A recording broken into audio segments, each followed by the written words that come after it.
Hello, fellow Americans. I'm coming to you from room 111 at Clintondale Middle School. My name is Mr. Steffler, and we're here today to talk about the ancient Hebrews.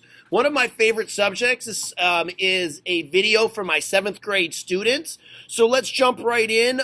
In our notes, we have 4 different ancient Hebrews that we studied. It starts out with Abraham, or Abram as he's called at the beginning.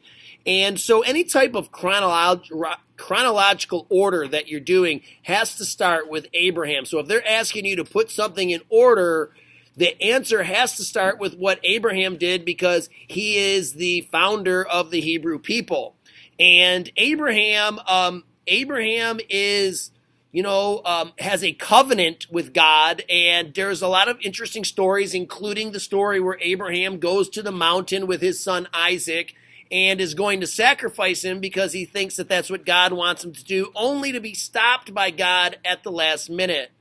But because Abram does what God asked him to do, according to Jewish belief, God would favor Abraham and protect his descendants. And so Abraham moves from Ur, which is in ancient Mesopotamia, to Canaan, which is known as the Promised Land. And this is probably the most important things about Abraham. The next part I want to talk about is Moses. I would say this is one of the most incredible stories of all time.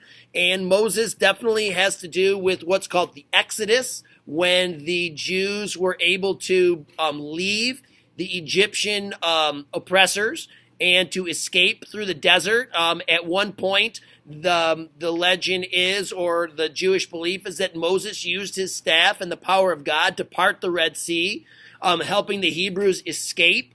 And then once they were escaped, the Hebrews kind of got lost, and they wandered around the Sinai Peninsula for 40 years. It took a really, really long time. As you can see on the map, they got lost and were unable to get to where they were going, which was Canaan, which is once again the Promised Land, or Israel.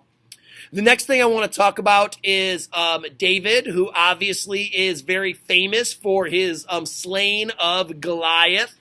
But that's not all David did. David eventually becomes the king of the Hebrews, where he institutes the capital is in Jerusalem, and he also brings a strong central government to the Hebrew people. And then the last part of the chapter talks about Solomon and how Solomon used a lot of the government that his dad built, David. Used this government to build his giant temple. And, so if you have any questions about this, contact me on Edmodo. So it's a short video. It's a short test. There's only 7 questions. So good luck to you. God bless you. And God bless America. Boom.